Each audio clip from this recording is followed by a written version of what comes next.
I'm Brad Paulis, partner with Continuing Care Actuaries. When Brad asked me to talk, I said, I can talk about this stuff for 2 hours. And I was told, nobody wants to listen to an actuary for 2 hours. Demographics. We all have been talking about the baby boomers, but really, the baby boomers are two different groups. The prior speaker was talking about the technology. The take-up of technology is really different for those early baby boomers to the late baby boomers. And you look at this graph in terms of who's coming into the community, 75 plus, 2020, they were just starting. By 2045, Gen X is going to be 50% of the 75 plus population. So in 25 years, we're going to have 3 different groups of generations. And are you prepared for just a continually changing resident demands? If you think of what these generations have learned in technology and what their take-up in technology, it's changing dramatically. So that's one thing on this graph. The other thing is just the raw numbers. Who's heard the statistic, 10,000 people a day are turning 65? What's that mean for the senior living? 10,000 people turning 65, but people are dying on the back end. Age 75 plus, 3,200 households increase per day. If just 1% of those individuals are asset and income qualified and want to move into a retirement community in the next decade, we need to build 120,000 units. How are we doing, John, in building 120,000 units in the next decade? I gotta get busy. That's going to be the demand. So what's that going to mean for you? We were up to a 93% occupancy back right before the pandemic, and it's been increasing. Just in the last 3 months, we've gone from 90.2% up to 91%. That's going to keep going up. 120,000 more units in the next decade. And then if people spend more time in independent living, it's going to be more than 120,000. What's that going to mean for you? We're going to be seeing increased wait lists. And the people are going to be knocking on your door and they're going to say, okay, I know you don't have a unit, but what can you do for me? Because you're the provider in our area. You're the premier provider. Help me because you don't have a unit for me. Because we're not building our 120,000 units. That's on the independent living side. What's happening on skilled nursing? We've had a long trend away from skilled nursing. The pandemic just accelerated it. We got where we were going to go 15, 20 years down the road very quickly, and it hasn't rebounded. But it's not been uniform. Public payers, that really hasn't changed. It's actually increased a little. What's really changed is the private payers. Dramatic drop. 12 to 13% down to 7, 8%. And so private payers, that's your life plan community occupancy. Just in the last year, raw numbers, life plan communities, 1.6% fewer skilled nursing beds. That's how many beds have been taken offline. That's a huge drop in just a 12-month period. Skilled nursing is going away. And I've heard a lot this morning about what residents want. It's not what they want. It's what they're demanding. It's what they're putting their dollars down on. They're putting their dollars to stay in their independent living unit. They're refusing to move to skilled nursing, and that's why these units are being taken offline. The skilled nursing penetration rate is declining faster than the demographics are increasing. Our demographics are exploding. We're still seeing fewer skilled nursing. Really, our in-home utilization, how we manage those individuals, the acuity level of those individuals, it's really going to become a differentiator. And it's really going to be disruptive in terms of your workforce, in terms of your resident acuity, in terms of the resident demands. And we've already seen a difference over the last 5 years from the pandemic. Used to be life plan communities. If we looked at everybody who moved into independent living, how many of those individuals were in the health center at any one time? It used to be 18 to 22%. 90% of your communities were sitting with 18 to 22%. Post-pandemic, 16 to 19%. It's not recovering. Individuals are staying in their home, they're paying out of pocket, and that's a lot of times that's money that your community's not capturing because they're paying to a third party. But the individuals are not flowing through the continuum already, and I think it's going to accelerate.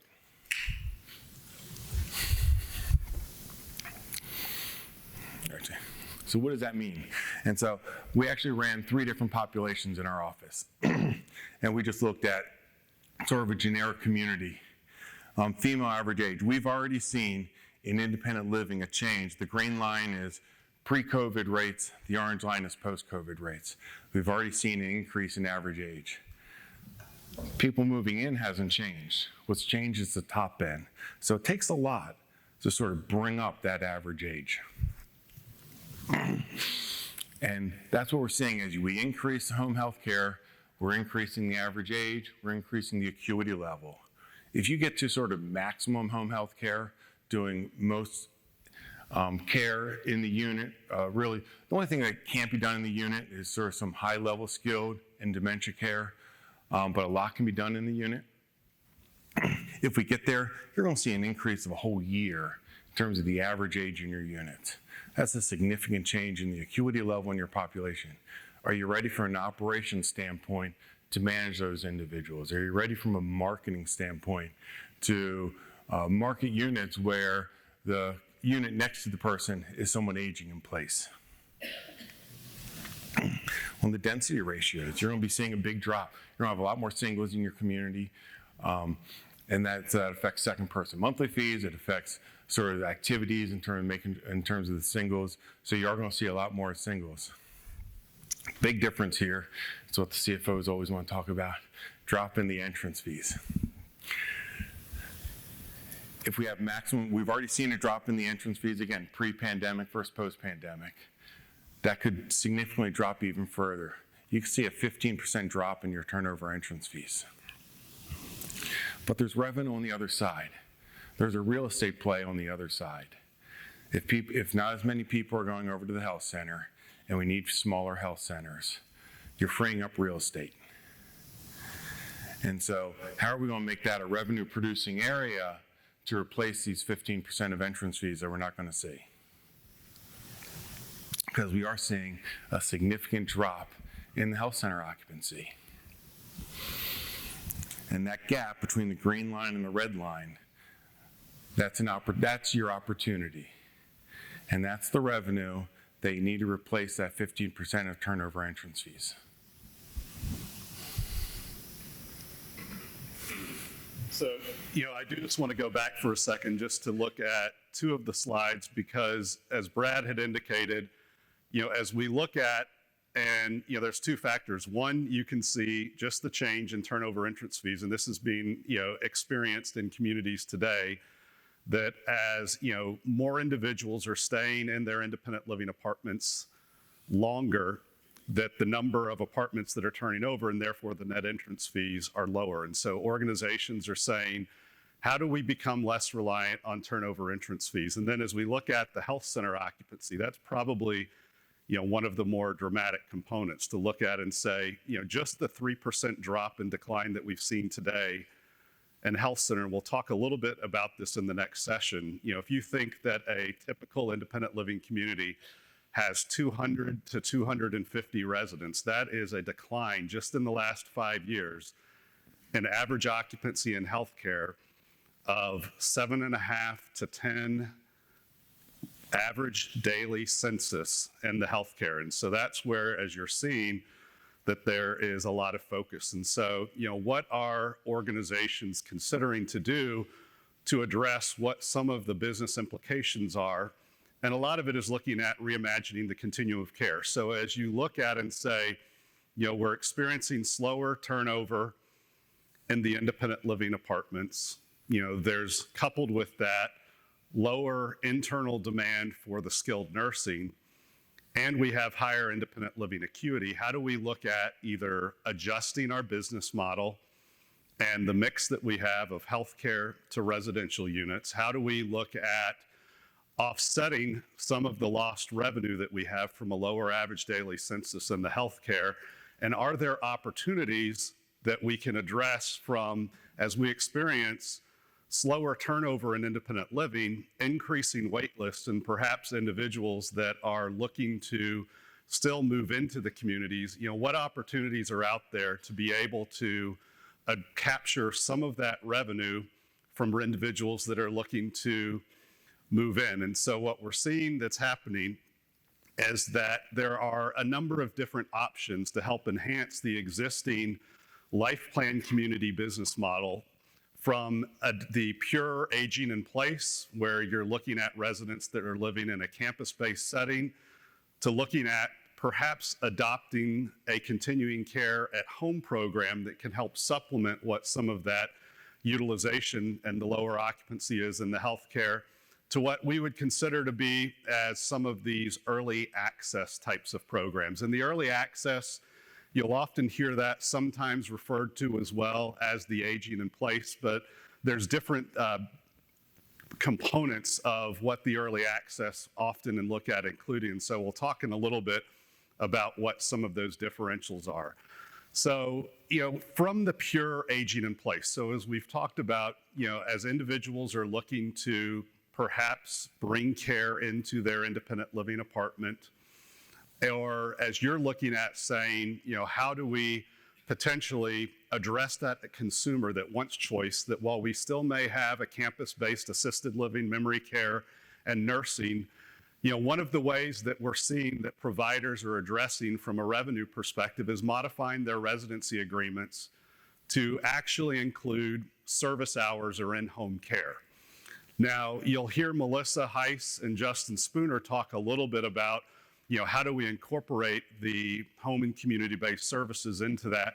But as we're seeing organizations that are looking at modifying their residency agreements, it's being done either through their own personally owned in-home care or through partnerships with others.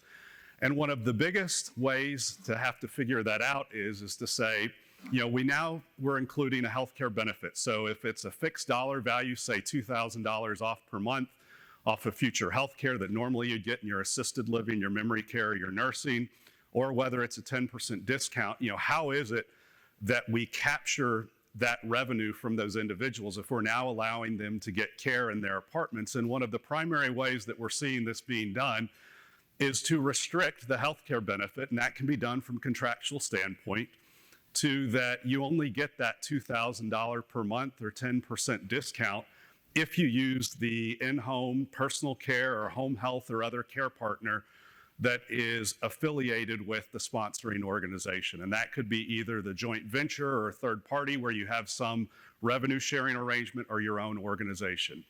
And that's actively now being implemented in several different new community developments that are being constructed, where our, Greystone is working with providers to do that. We're doing it in Miami, Florida. We're seeing this in the San Antonio area. And so that's kind of the first step in the next evolution. The second component that organizations are looking at is saying, how do we then, if we are seeing that more of our internal residents are looking to stay in their own homes, or that we're seeing that they're staying longer in the independent living apartments before they move to the assisted living or the nursing care, the next approach that folks are looking at is to say, how do we supplement some of that other lost revenue through addressing more individuals from the outside? So one of the ways that organizations are looking at, and John made reference to this, and that there's about 40 different organizations today, is the continuing care at home program. Now, there's a lot of benefits to the continuing care at home. It's not a bricks and mortar, so there's a lower upfront initial investment that allows you to diversify. Some programs now are not just specific to the region, but if you move out of state, that you can still benefit from that program. And then others are, looking to say how that is. If you look at continuing care at home, the ones that are the true kind of long-term care insurance type of policy programs, the typical services that they would cover have, two primary components. They either provide care and services in the home, and many also will include campus-based services. And so you can see that some of the in-home based services are care coordination.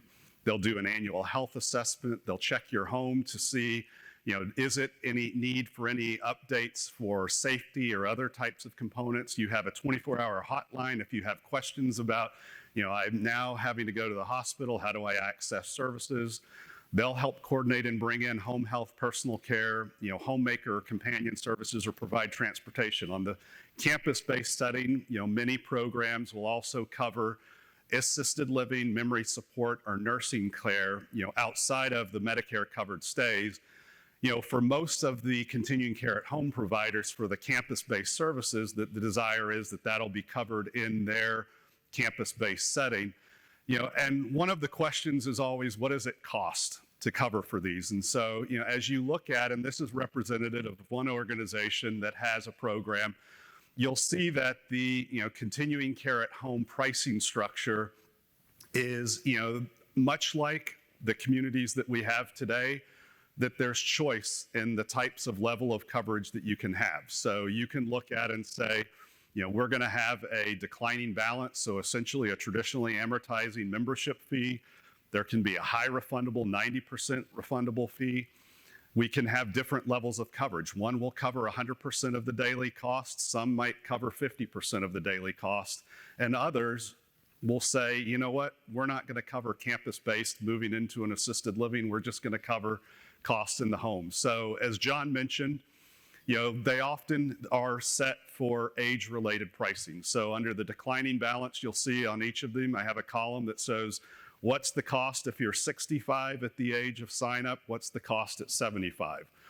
So the membership fee under the declining balance would be $50,000 for the 100% coverage, $60,000 if you're 75.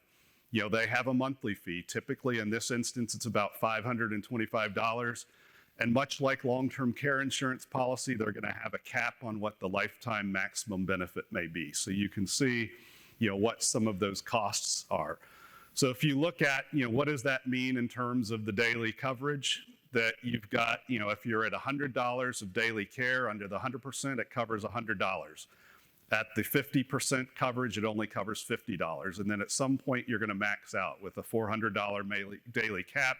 Under all plans, even if you have a $500 daily cost, it's $400. So, that's the components as you look at, just for the pricing, or how are some of these continuing care at home programs priced, to give some indication as to how is that structured relative to a, typical life plan community type of fee.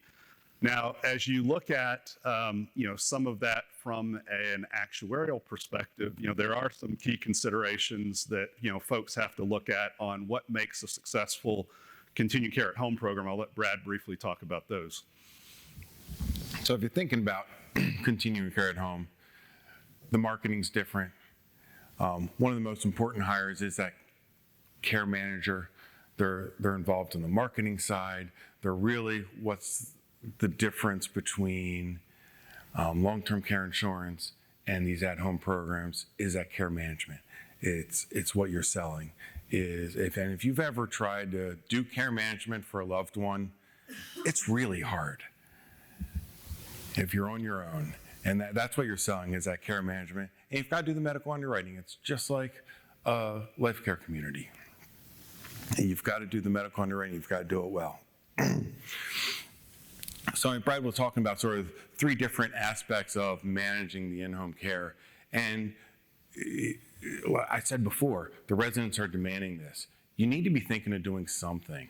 I've got some communities that are looking at, that have traditionally had a life care contract, and they're looking at changing from that life care contract to sort of a heavy type B, so that they're giving a $250,000 lifetime benefit that you can use either in the home or in the health center.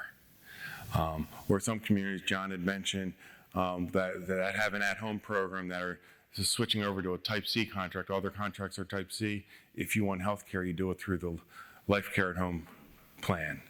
Or I'd mentioned earlier, your waiting lists are going to start growing, and people are going to want to have the security of your community, even if they're stuck on the waiting list because you don't have room. And that's where that early advantage plan comes in. And you can generate some revenue, but also give those individuals the security and say, I can be part of your community, even if there's not a unit available for me. So that's what people are going to be looking for. As we talk about life care at home, you're getting a touch point much earlier than you're getting now. Average age of move-in for retirement communities, 80 to 82. For life care at home, you're looking at mid-70s or down to the early 70s. You're getting a touch point much earlier. If you have a program and you've been marketing them for years, where's the most likely place if they decide to move into a community? It's going to be your community if you've had that touch point. Well, I will say for the programs that are in existence, one of the programs has 25% of their members that then transition to the community. The at-home programs that are out there, generally speaking, the individuals who sign up have no intention to move to your community. You only have a market penetration rate of 15%. That means 85% aren't moving to your community. They're not moving to the community today. And if they choose to move to a community, one, it's going to be your community. And two, them having the at-home program today is not going to impact the lifestyle choice of moving to a life plan community. That's a separate choice. The at-home product is about them wanting to stay in their home wherever that home is. And that home can be the one they've been in for 40 years. It can be your community. That's a different decision. And I don't think having that at-home program. These stats come from one particular community. Incomes actually range from $15,000 to $2.5 million. That's a big income for a retiree. But it was really that $15,000 I wanted to talk about. The at-home, you are expanding your mission. You're bringing down that assets and income to a population that can't afford your community. So we often talk about asset and income qualified individuals for the community. We're leaving a lot of seniors unserved by just who can afford to move into our community. So Life Care at Home sort of expands that and brings it to some seniors who just can't move into your community.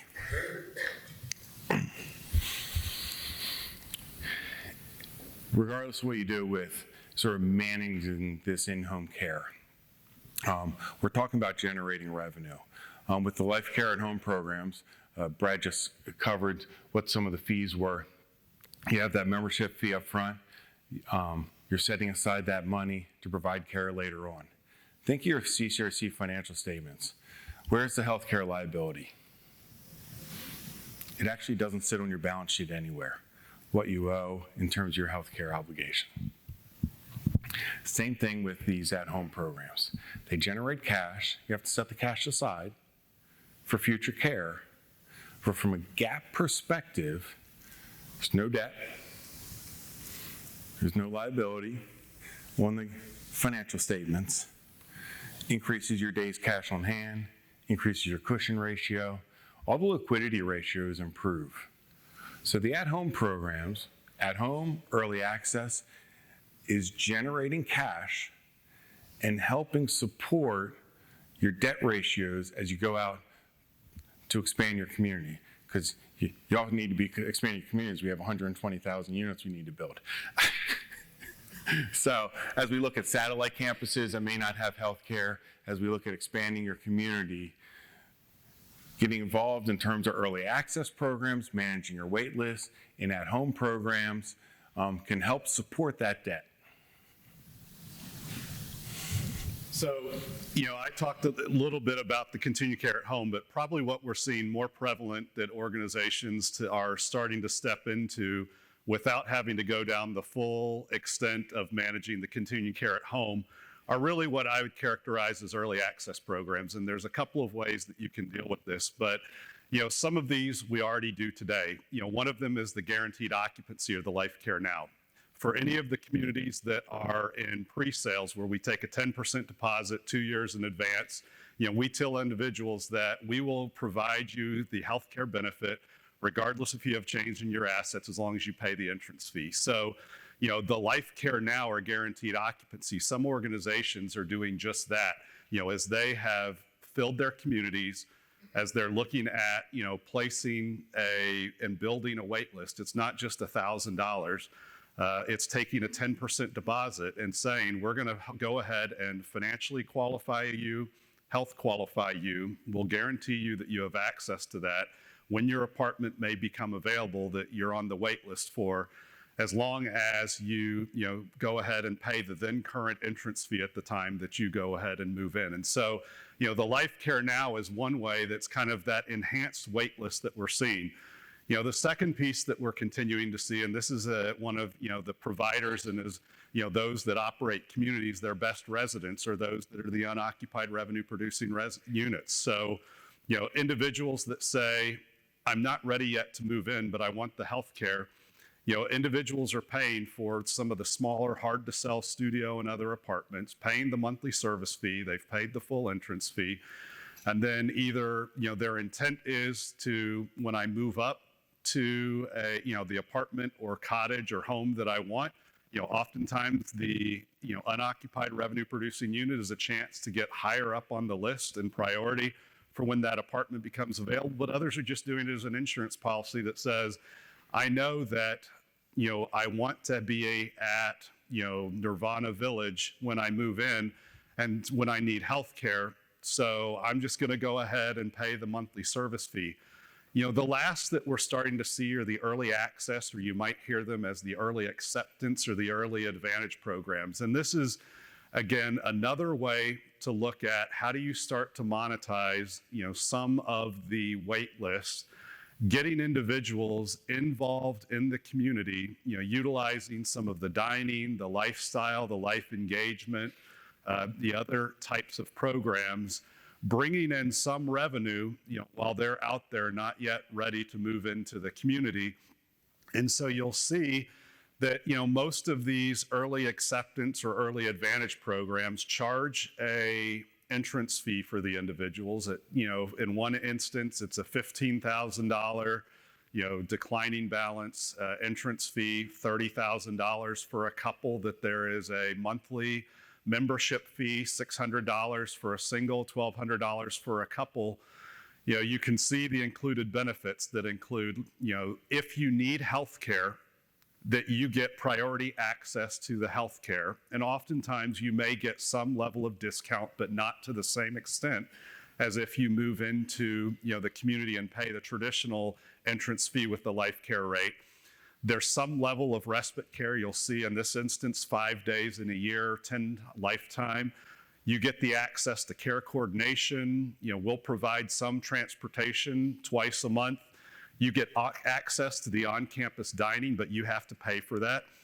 But that you can participate in all the fitness, wellness, the lifestyle, and the other engagement activities. And so that's just one other way that we're seeing that organizations are saying, how do we start to look at perhaps, maybe not dabbing into the continuing care at home, but as we see either now or in the future, that we're going to have, increasing demand for the wait list. How do we start to look at perhaps monetizing some of those programs that get the individuals in? And in most instances, the fee that you pay if your apartment or when your apartment becomes available is applicable, so that $15,000 if you're a single or $30,000 would then apply toward the entrance fee that you pay at move-in. So, these are just a couple of the ways that we're seeing organizations start to look at and say, how do we address the business implications? We're going to take a break, but when we come back, Kurt, Christy, and I will talk